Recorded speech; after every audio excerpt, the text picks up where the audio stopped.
Então, o título ele é sempre muito importante, porque o título deve ser o aspecto que a gente vai abordar no texto. Tá? Então, o título que eu coloquei para essa minha síntese é As Vantagens de Ser Bonzinho, segundo Clarice Lispector. Tá? Então, começando pelo resumo, né, que é do início, né, o resumo. Então, a estrutura do artigo, que é o que vocês vão desenvolver, então, é resumo, palavras-chave, introdução, e aí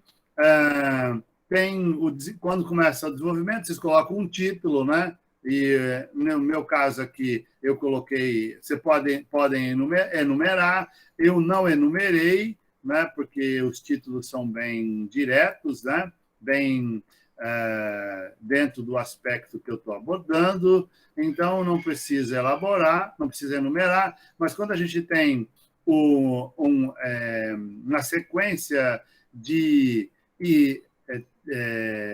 itens em que não tem muita diferença entre as partes do texto, a gente deve enumerar. Então, e aí a conclusão e as referências, tá? Então, essas são as partes de um artigo, né? Certamente vocês já viram isso em outros lugares. Então, as vantagens de ser bonzinho, segundo Clarice Lispector. Eu não vou publicar esse texto, né? Eu estou só... eu escrevi para nossas aulas, tá? Este artigo estuda o texto Vantagens de Ser Bobo. Olá, Ingrid. Olá, Yuri. Olá para todo mundo. De Clarice Lispector. Através da análise gramatical, fonológica, morfológica e sintática, pretende-se compreender o exercício semântico que o texto constrói. A análise morfológica permitiu observar que o léxico apresenta diferentes valores a depender de sua posição em relação ao resto do texto. Esse é o principal tema que eu deixei em vermelho, justamente para eu chamar a atenção de vocês, porque o que ela faz nesse texto é discutir o léxico da língua, não é? Ela pega alguns conceitos, né, um grupo de lexias, e ela começa a ressignificar isso, né? E de modo que a lidar com os nossos preconceitos, né? Nós costumamos chamar de bobo uma pessoa que tem problemas mentais ou de alguém que deixa os outros se aproveitar dele, né? O esperto é o cara que se dá bem sempre, né? Nossa cultura tem esse lado ruim, né? Então ela começa a lidar com esses detalhes da nossa cultura. Então, ser bobo é aquele que é passado para trás. Então, e o bom é passar os outros para trás, né? Nós adoramos passar os outros para trás, né? O brasileiro tem esse lado da nossa cultura muito problemático, né? Que a gente adora colar, a gente conta para todo mundo que a gente colou na prova, né? Então, mas aí, aquele que tira 10 porque estudou, esse aí é um bobo, né? Então, enganar...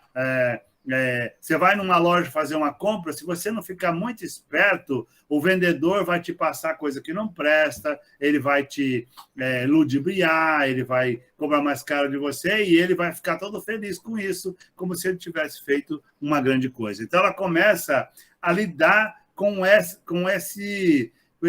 erros, né, típicos da nossa cultura, né?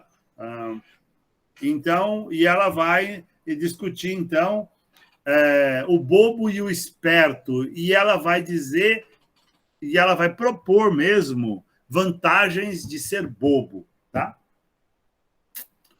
Neste artigo, vai se defender que Clarice Lispector, no texto, vantagens de ser bobo, mostra que ser bobo significa ser bonzinho na essência, e ser bonzinho é melhor que ser esperto, que vive de aparências. Na verdade, o termo que parece se adequar melhor no texto para o esperto é espertalhão. No nível fundamental, tem-se a oposição entre essência e aparência. Deve-se salientar que o texto traz ironizado o conceito de esperteza na cultura geral brasileira, que teve, durante muito tempo, máximas como se dá bem em tudo, o importante é ser esperto, etc. Tá? Infelizmente, a gente tem isso na nossa cultura e isso continua sendo válido, né? Um pouco porque isso vem do futebol, né? Nós sempre torcemos muito mais para os outros se darem mal do que para o nosso time ganhar. É muito mais legal. É legal ver o nosso time ganhar, mas ver os outros perderem é mais legal ainda. Uma questão metodológica importante é a relação entre as regras morfossintáticas da língua e os valores que são gerados pela enunciação do texto. O que se tenta salientar é a profunda imbricação entre as regras morfossintáticas e o plano de expressão e as significações ou valores que surgem dessa costura de regras. Tá?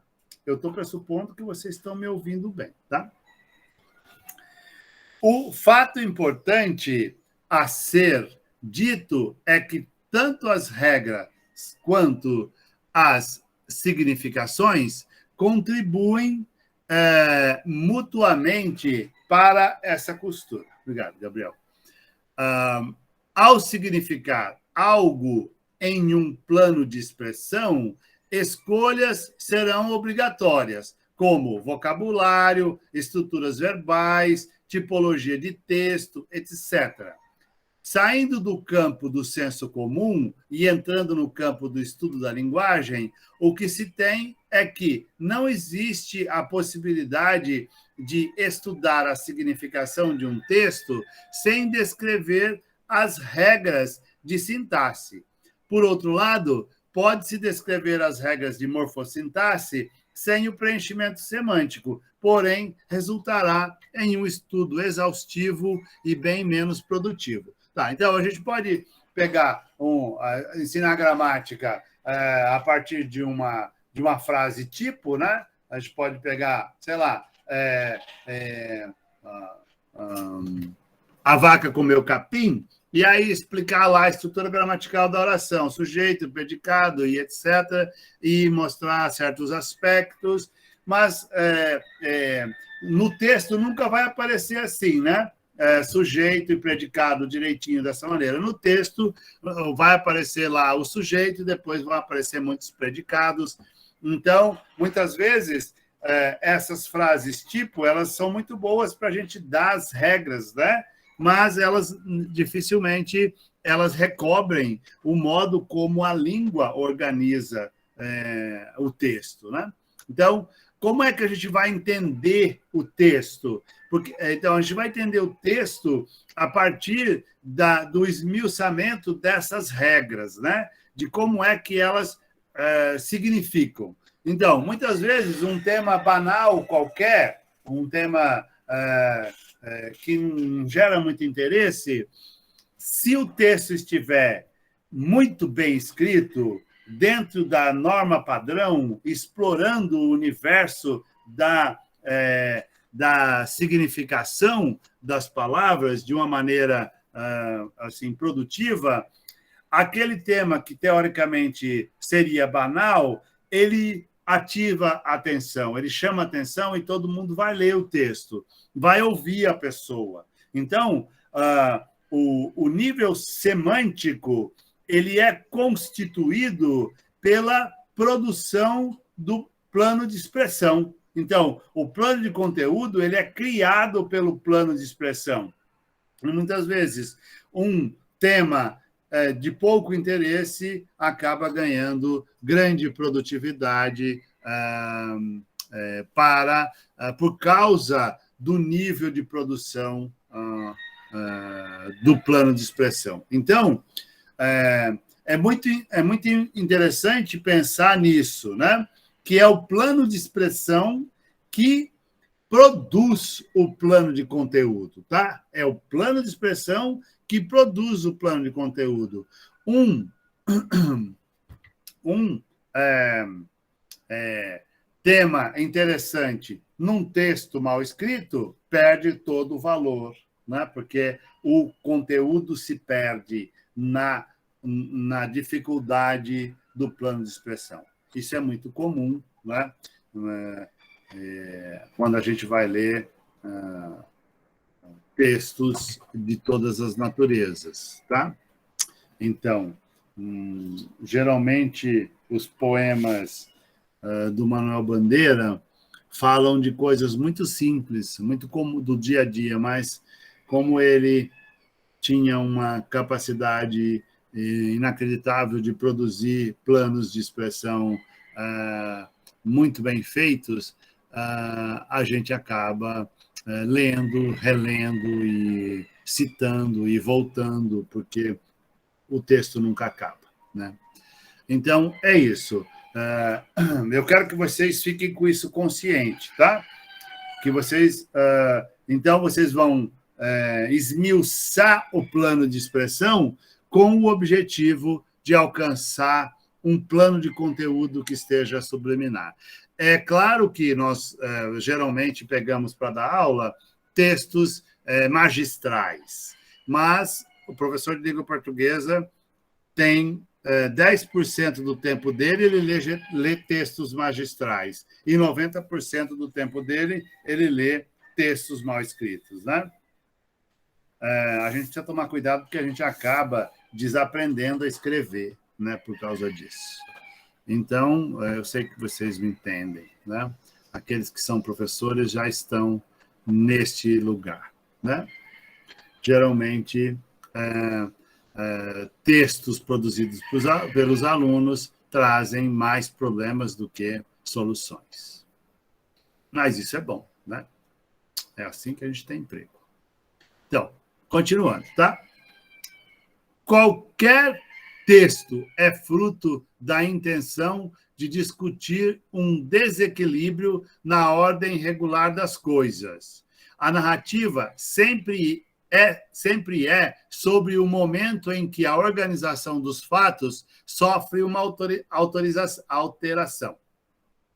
Na sociedade e na língua, tudo deve estar em equilíbrio, ou seja, as coisas devem estar em seus lugares e os fatos na ordem desejada.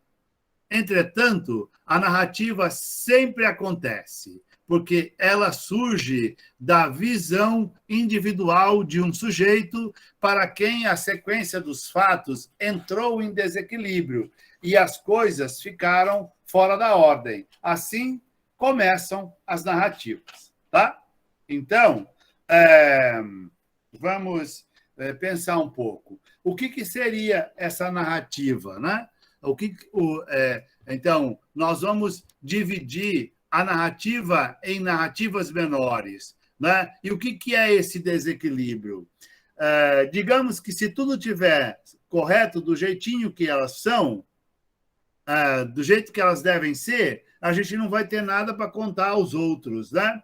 Então, contar alguma coisa para os outros é sempre partir de algo que que esteja fora do regular do dia a dia. Então, se vocês pensarem no dia a dia de vocês e vocês quiserem contar para alguém, vocês vão ter que criar, vocês vão ter que falar daquilo que saiu fora, porque se tudo ficar do jeito que é sempre, não há nada para contar. Então, quando a gente vai contar alguma coisa para alguém, a gente sempre parte de um desequilíbrio, daquilo que está fora do regular, tá?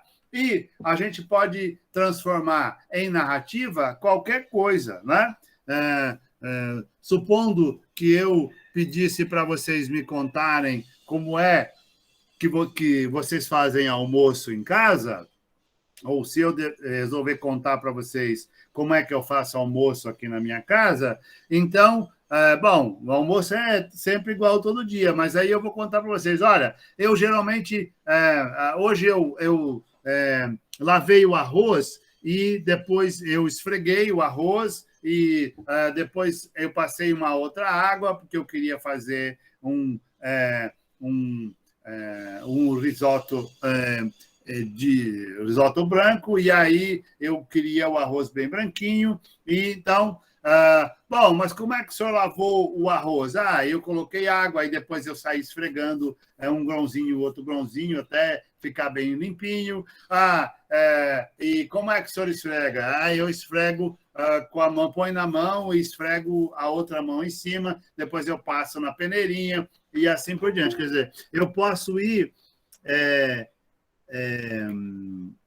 esmiuçando a minha narrativa em pequenas narrativas infinitamente. Então, eu sempre posso criar pequenas narrativas e ir contando, contanto que eu tenha algo para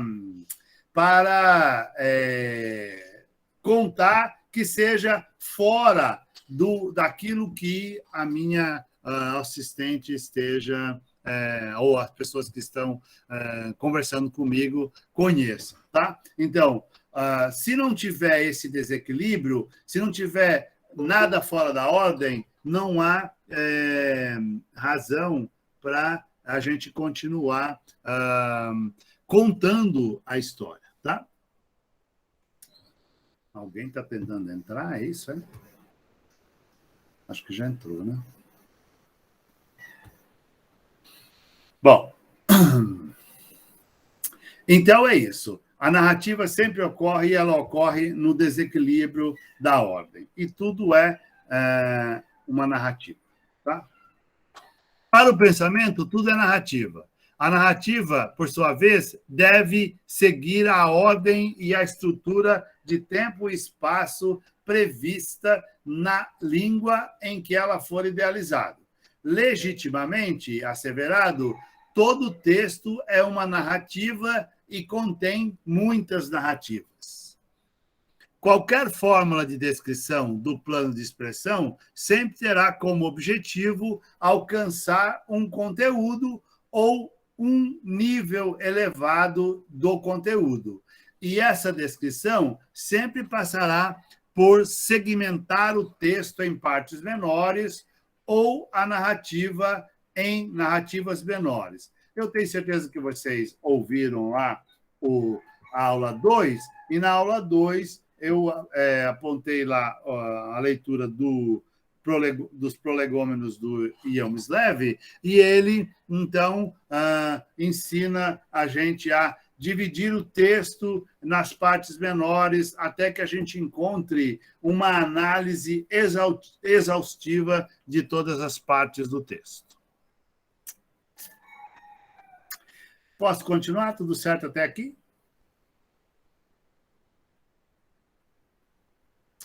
Então tá, continuando. Vocês ouviram lá o Ian Mislev, vocês têm alguma dúvida, vocês podem perguntar, tá bom? A análise morfossintática e suas divisões semânticas. Olha só.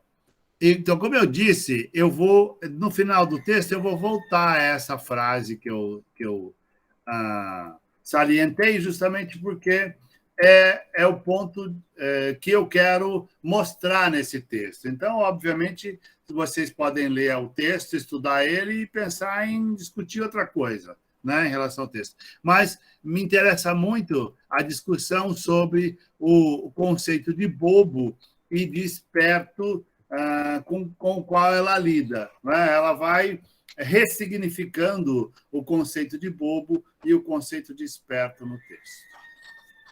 Então, é uma análise realmente morfossintática. A análise morfossintática e suas divisões semânticas. Tá? O título da crônica, Vantagens de Ser Bobo, apresenta muitas significações ou conjunta muitas significações. O adjunto adnominal de ser bobo tem um sentido duplo.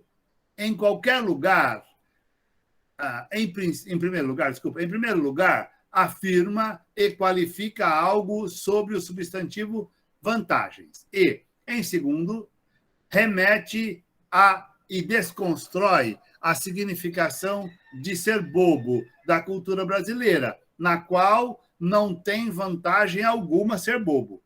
Né? Então, o título ele é muito interessante porque ele coloca a gente numa dúvida enorme. Né? Ninguém acha vantajoso ser bobo. O título cria um fator de desequilíbrio entre a ordem comum das significações dos núcleos lexicais, vantagens e bobo, com a lógica da cultura brasileira, em que todos querem levar vantagem em tudo e ser bobo não é vantagem nenhuma. O desequilíbrio na narrativa a ser produzida na leitura já está dado no título, o que é, via de regra, muito comum em textos, em todos os gêneros de texto. Então, o título geralmente traz, na sua concepção, aquilo que vai ser defendido no texto. Né? E, geralmente, a gente vai ler os textos já pensando na ideia que apareceu no título. Né? Então, neste caso, o título é muito interessante. Né? Não se esqueçam, esse texto é uma crônica que foi publicada no Jornal do Brasil, no Rio de Janeiro, então, nos anos 70, me esqueci exatamente a data, mas eu não sei se é 67 ou 72. E, lógico, como crônica, tem um lado humorístico, né? Que é sempre relevado. Tá? Então, tem muitas brincadeiras no texto que são engraçadas. Depois vocês leem o texto e vocês vão poder rever essa discussão, né, que eu estou apresentando, porque eu vou deixar gravado lá no OneDrive. Tá? Eu não vou colocar no YouTube, vou colocar no OneDrive. Então, na primeira frase, o bobo, por não se ocupar com ambições, tem tempo para ver, ouvir e tocar o mundo. Ou, reescrevendo, né? O bobo tem tempo para ver, ouvir e tocar o mundo por não se ocupar com ambições, tá? Eu coloquei na ordem direta porque fica mais fácil da gente analisar e também de entender, né, o conteúdo da frase. A oração principal é 2 orações adverbiais, a primeira com 3 orações finais reduzidas de infinitivo e a segunda uma oração adverbial causal. A oração o bobo tem tempo mostra a primeira vantagem de ser bobo, ou seja, não está envolvido com muitas coisas e também não se deixa envolver em muitas coisas. Na verdade, não é convidado para tantas coisas. Ninguém convida os bobos para fazer coisas, né? Convidam sempre os espertos. A oração adverbial causal conota e denota isso, indica a qualidade de não ser ambicioso e também a qualidade de ambicioso dos espertos.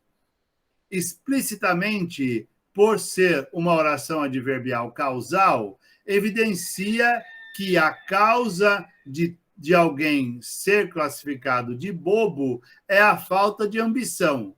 Ao mesmo tempo, a ambição é a causa de alguém ser classificado de esperto. Tá? Então, o esperto é ambicioso, o bobo é não ambicioso. Tá? Essa é a primeira classificação importante. Então, a primeira vantagem de ser bobo é a de não ser ambicioso e, então, ter tempo para ver o mundo, sentir o mundo. Ter tempo vazio não é vantagem, porém o bobo pode ver, ouvir e tocar o mundo. Ver, ouvir e tocar podem ser substituídos por observar. Logo, a estrutura adverbial formada pelas orações adverbiais finais mostra a segunda vantagem de ser bobo, a de ser observador. Por contraposição, os espertos não têm tempo para estudar os fatos do mundo, tocar com os seus sentidos os acontecimentos. Estão sempre envolvidos pela ambição. Por isso, não podem parar.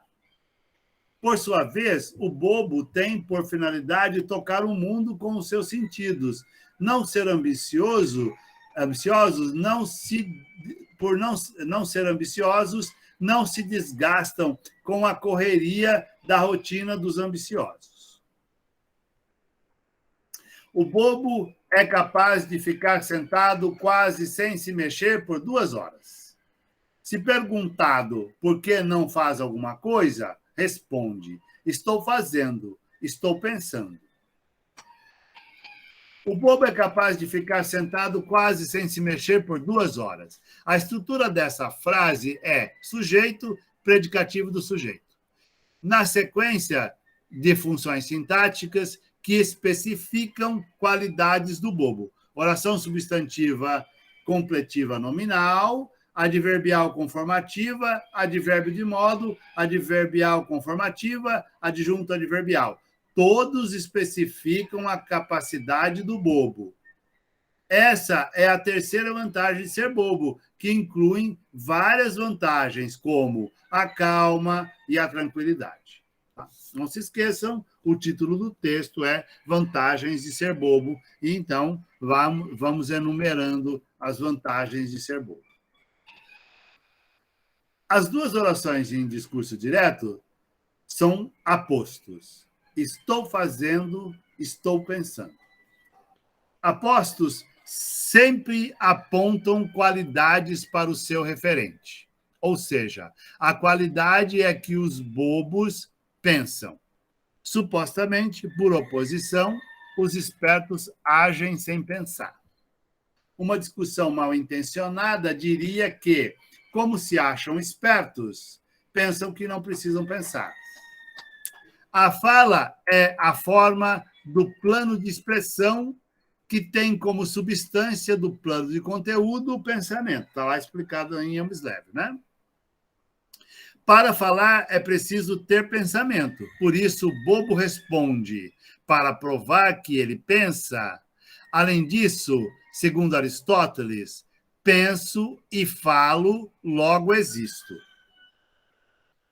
O pensamento é a fonte de tudo que existe no mundo, já que o que nunca foi pensado não existe em nenhuma língua, por pressuposição, não existe em nenhuma sociedade. Assim sendo, o bobo tem a maior das qualidades e vantagens que um ser humano pode ter: capacidade de pensar. A quarta vantagem está na frase: ser bobo, às vezes, oferece um mundo de saída. Essa, em comparação com os espertos, na oração adverbial explicativa, porque os espertos só se lembram de sair por meio da esperteza. A esperteza não é exatamente uma qualidade na visão do texto, porque limita a criatividade. Evidentemente, nessa frase, o texto expõe as valorações, colocando os espertos como os perdedores e os bobos como vencedores. A quarta vantagem de ser bobo é também também a quinta está na frase composta por 2 orações coordenadas aditivas. O bobo tem originalidade, espontaneamente lhe vem a ideia. Então, originalidade e espontaneidade são as vantagens do bobo em comparação com os espertos, que só têm a esperteza, que parece ser bem pouco, já que aparece numa oração explicativa em que a memória está reduzida pelo advérbio de intensidade só. Os espertos são realmente dignos de pena. O bobo tem oportunidade de ver coisas que os espertos não veem. Os espertos estão sempre tão atentos às espertezas alheias que se descontrai diante dos bobos, e estes os veem como simples pessoas humanas. O bobo ganha utilidade e sabedoria para viver. O bobo nunca parece ter tido vez. No entanto, muitas vezes o bobo é um Dostoiévski. Então, Dostoiévski é o escritor russo, né? Que produziu muitos textos maravilhosos. Neste período, também, nos subsequentes, o bobo e o esperto são colocados em comparação. O texto defende as características do bobo e aponta nos espertos somente defeitos. O texto de Clarice Lispector alcança grande produtividade nesse sentido, porque se contrapõe aos valores que a cultura brasileira defende. Na cultura brasileira, encoraja-se a ser esperto e zomba-se dos bobos ou ingênuos. Nesse trecho, o elemento cultural de levar vantagem em tudo faz do esperto ou suas características de espertalhão. Ficou meio confuso. O texto e a cultura brasileira chamam o ingênuo, bonzinho e útil de bobo e chamam o esperto de espertalhão. Mas, como diz o texto, os espertos, quando se distraem, são simples seres humanos. O texto retoma e reitera a primeira vantagem característica do bobo, o de ver as coisas. Em comparação com os espertos que estão sempre atentos às espertezas alheias e, reconhecendo no bobo a ausência de perigo, ficam descontraídos. Assim, os bobos veem coisa que nenhum esperto vê.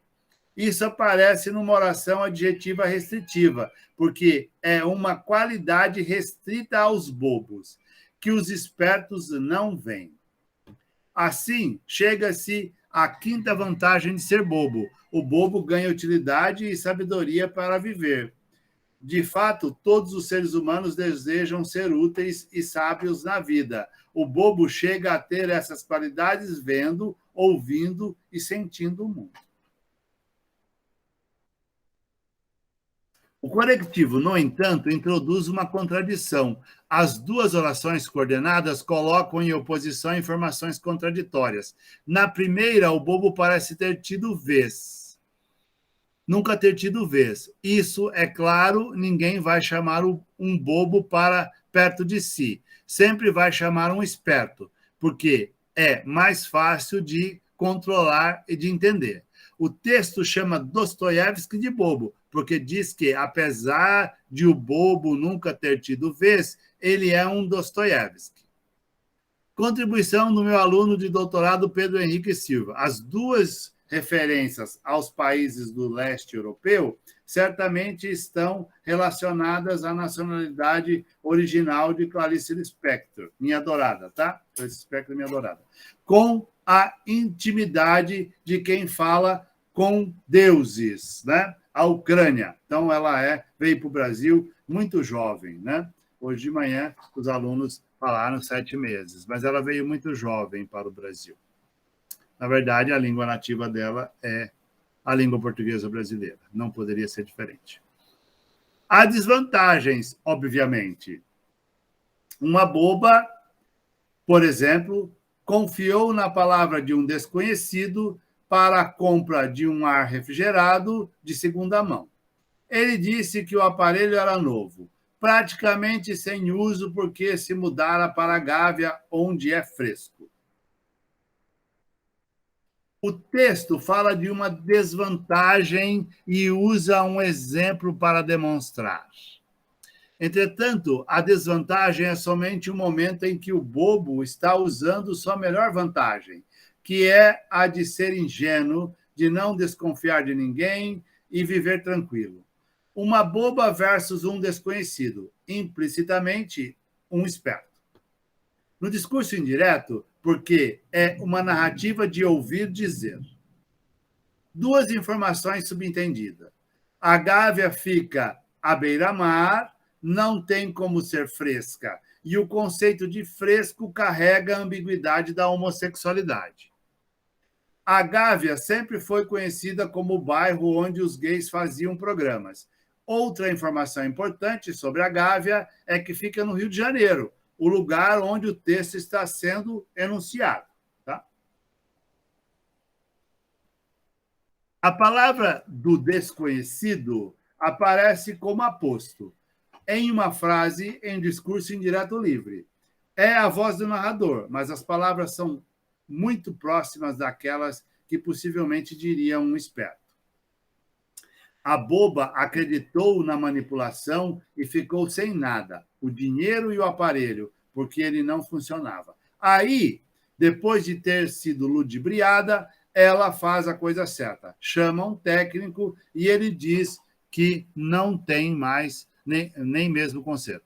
Em seguida, uma oração adversativa mostra a grande vantagem de ser bobo, que é a de ter boa fé.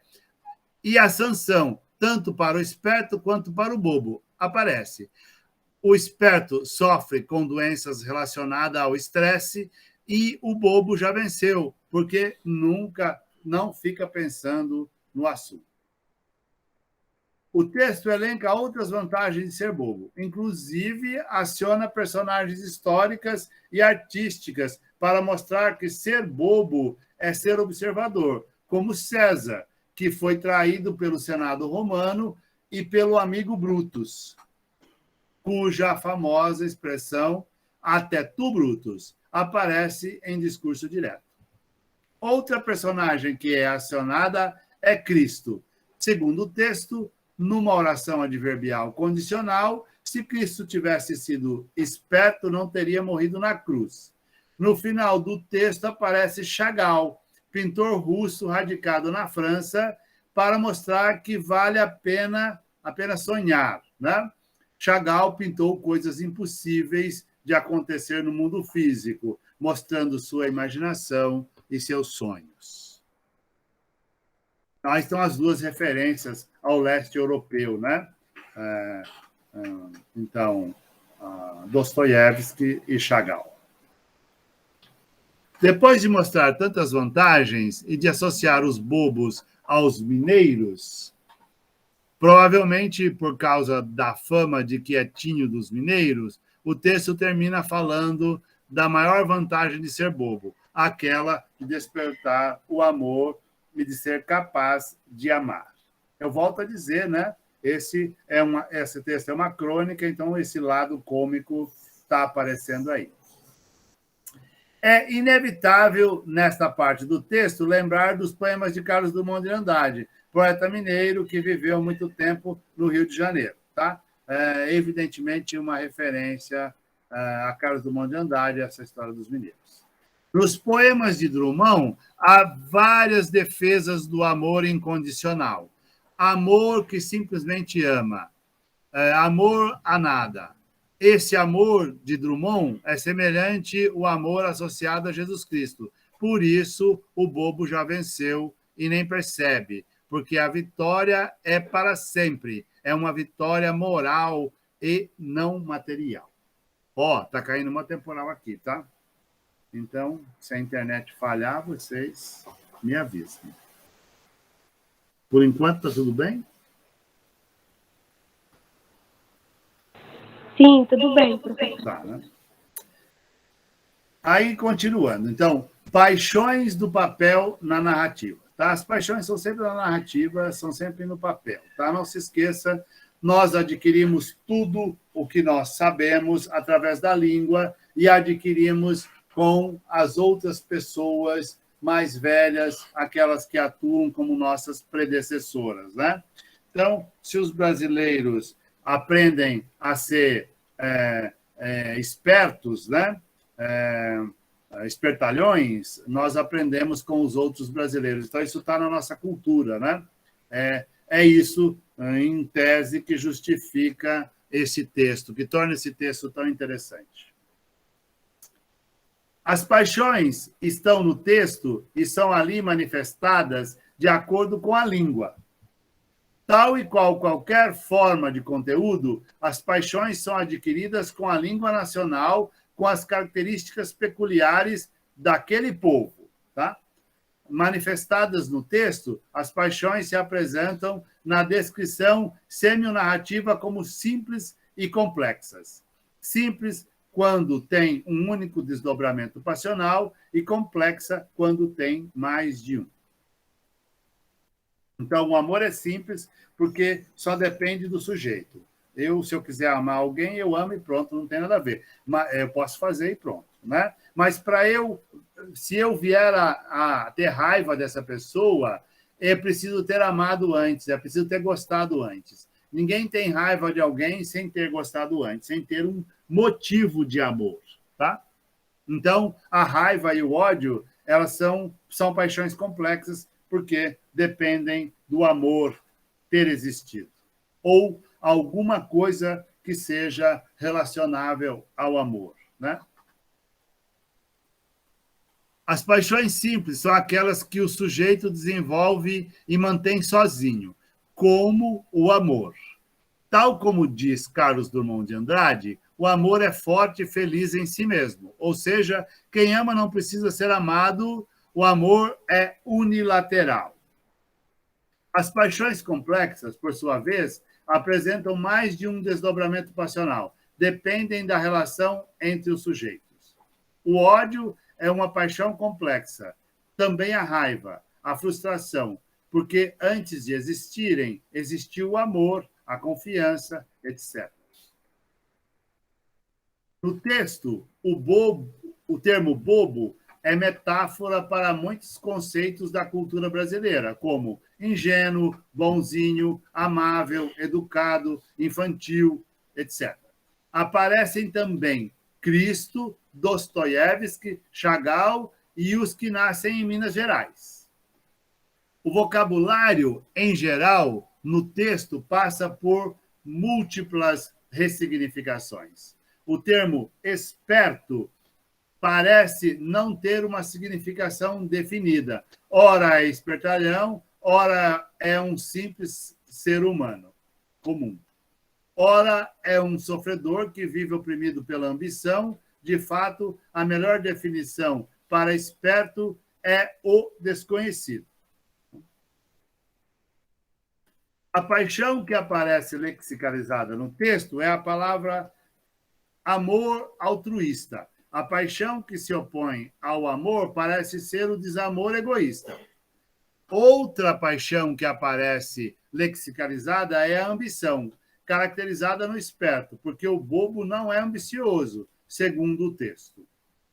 O primeiro parágrafo caracteriza o bobo e o esperto pela paixão da ambição, sendo o esperto ambicioso e o bobo não ambicioso. Essa é a pior das paixões, porque, em função dela, os espertos vivem uma rotina penosa de desconfianças e doenças derivadas do estresse. Por outro lado, o bobo, por não ser ambicioso, vive uma rotina de tranquilidade, boa-fé, sem culpas. Enquanto os espertos ganham dos outros, o bobo ganha tempo e qualidade de vida. O último parágrafo traz lexicalizada a paixão importante no texto, o amor. Esse, é claro, caracteriza o bobo e nunca seria característica no esperto. Por causa do amor, que desperta e é capaz de espalhar, o bobo vai para o céu, vive em estado de graça. Essa é a grande vantagem de ser bobo. Por isso, o texto afirma que ser bobo é melhor que ser esperto. O bobo é capaz de excesso de amor, é capaz de despertar excesso de amor, e, na verdade, é o amor que faz o bobo. Para ser bobo, é preciso ser caracterizado por amar, em oposição ao esperto, que nunca seria capaz de um ato de amor. Neste caso, generosidade em oposição à avareza. A análise do texto, essência versus aparência, tá?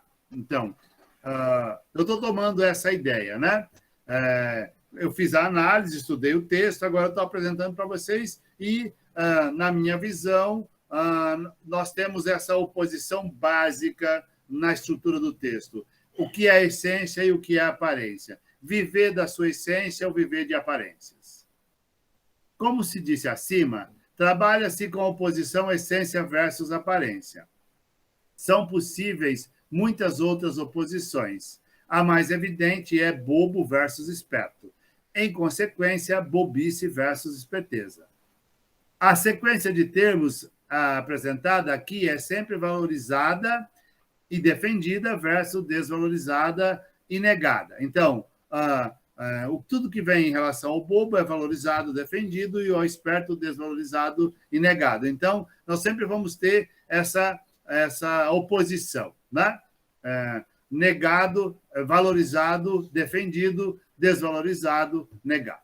Então, alegria versus tristeza, tranquilidade versus angústia, confiança versus desconfiança, amor versus desamor, altruísmo versus egoísmo, bonzinho versus espertalhão, virtude versus vício, alma versus corpo, vitória versus derrota, vantagens versus desvantagens. Sempre a euforia é favorável ao bobo. Isso está dito no título do texto, vantagens de ser bobo.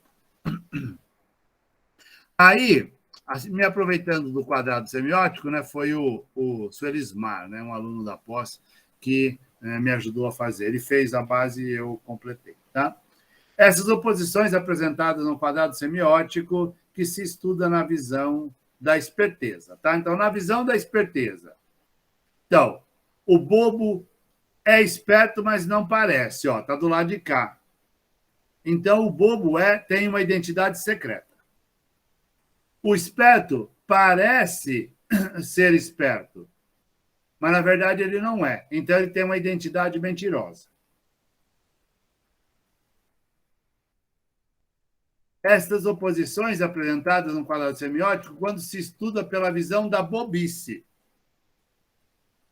O esperto é bobo, mas não parece. Então, ele tem uma identidade boba secreta. Enquanto que o bobo parece ser bobo, mas não é. Então, o bobo tem uma identidade mentirosa em relação à bobice. Entre o bobo e o esperto. A crença no discurso do outro ou a descrença leva o sujeito a julgar os fatos presentes no texto. Ao ouvir ou ler um texto, projetam-se conceitos de verdadeiro ou falso sobre o objeto desejado e um jogo de elementos entram em ação. Ele pode ser falso, ele pode parecer falso, ser falso, parecer verdadeiro, ser verdadeiro. Se parece falso e o sujeito é falso. Se é falso, mas parece verdadeiro, então é uma mentira. O sujeito parece mentiroso. Se parece verdadeiro e então é verdadeiro. Mas se não parece verdadeiro e é verdadeiro, então é um segredo. No texto, as personagens são verdadeiramente boba e esperta, a depender da visão. Para o bobo, o esperto é verdadeiramente humano quando se distrai diante dele, porque acreditou na verdade da bobice. Por isso, o esperto é somente um ser humano comum. Por isso, ele parece esperto, mas não o é. O bobo é que parece bobo, mas não é. Ele não se torna espertalhão, entretanto. Ele é superior, porque os bobos ganham a vida e dominam o mundo, como fizeram os também bobos Cristo, Dostoiévski e Chagall. Então, os espertos têm uma identidade mentirosa e os bobos têm uma identidade secreta, como ficou demonstrado no quadrado semiótico quando se trata da visão do esperto, mas é contrária quando a visão é a do bobo. As diferentes manipulações presentes no texto. Interferir no outro é o sentido básico de todo o discurso. Está escrito em Aristóteles. Assim, nos textos, os discursos se sobrepõem e as batalhas de poder entre os sujeitos vão acontecer no campo axiomático de valores, né? Sujeitos se esforçam para que seus ideais sejam predominantes e usam de suas capacidades para executar e impor seus valores a outros sujeitos. O processo manipulatório depende das competências dos sujeitos envolvidos, e o resultado da manipulação depende das modalizações que envolvem os sujeitos. Os tipos de manipulações são sedução, tentação, provocação, intimidação. Todos os 4 tipos envolvem qualidades nos sujeitos envolvidos, mas seduzir e tentar realçam as qualidades do sujeito do fazer, agente da manipulação. Provocar e intimidar realçam as qualidades do sujeito manipulado. O texto, em análise, não apresenta um processo manipulatório significativo, porque os sujeitos bobo e esperto, personagens da narrativa, já são modalizados para realizar as performances a que se destinam. Porém, no meio do texto, há uma narrativa contada pelo narrador que envolve 2 outras personagens, a boba e o desconhecido. A boba é manipulada a acreditar que um ar refrigerado é praticamente novo, porque o desconhecido que estava lhe vendendo usou o argumento de que mudara para a Gávea, onde era fresco. Ela acaba acreditando na manipulação por tentação dele e sancionada negativamente, a ficar sem o ar refrigerado, que estava estragado, mas é sancionada positivamente pelo narrador, porque era boba, não desconfiava, por isso viveria tranquila. O percurso inteiro da narrativa, o bobo é manipulado pela bobice a acreditar, a não desconfiar, etc., enquanto o esperto é manipulado por sua ambição. O bobo, ao final da narrativa, é sancionado com o amor, ser capaz de amar e ser amado em excesso. Por sua vez, o esperto tem sua sensação demonstrada ao longo da narrativa. Enquanto o bobo ganha vida, o esperto ganha dos outros. Enquanto o bobo vence e nem sabe que venceu, o esperto vence com uma úlcera no estômago. O texto manipula o leitor a acreditar que ser bobo, ou melhor, viver tranquilo, sem desconfiança, é muito melhor. O texto seduz o leitor para um comportamento gentil e dócil e intimida o leitor a ser espertalhão, porque este vive mal e seu dia a dia acaba por deixá-lo doente. Conclusão. Clarice Lispector, neste texto estudado, descreve o comportamento essencial dos seres humanos brasileiros construídos pela cultura vigente. Os brasileiros têm sempre 2 comportamentos, o de bobo e o de esperto. Essencialmente, os brasileiros parecem espertos, mas são verdadeiramente espertalhões ou bobinhos. Entretanto, tem aqueles que são sempre bobos, vivem melhor e não sofrem com a violência do dia a dia, apesar de sofrerem discriminação. O que mais chama atenção é o exercício de significar e ressignificar os signos. Pode-se mapear mais de um significado para todos os termos que aparecem no texto, a ponto de significarem os sentidos opostos. A contextualização e os deiticos de lugar fazem com que certas características da cultura sejam vistas como significados opostos. O mais importante é a defesa do que é certo e bom, bem como a apologia ao amor. Então, ser bonzinho, por essência, é muito mais útil e inteligente que ser ambicioso e viver de aparências. Aí estão as referências. Tá? Então, voltando lá ao início, para a gente poder finalizar aqui, essa ideia, né? A análise morfológica permitiu observar que o léxico apresenta diferentes valores a depender de sua posição em relação ao resto do texto. Então, é bem isso, né? Então, no início, bobo e esperto tem um significado, e lá no final, bobo e esperto tem um significado exatamente oposto. Né? Então, ela vai mudando, vai fazendo a gente pensar em outros significados para os mesmos termos, né? De tal forma que os significados vão se invertendo e, no final da história, os significados se diluem, né? Nem tem mesmo significados alguns termos.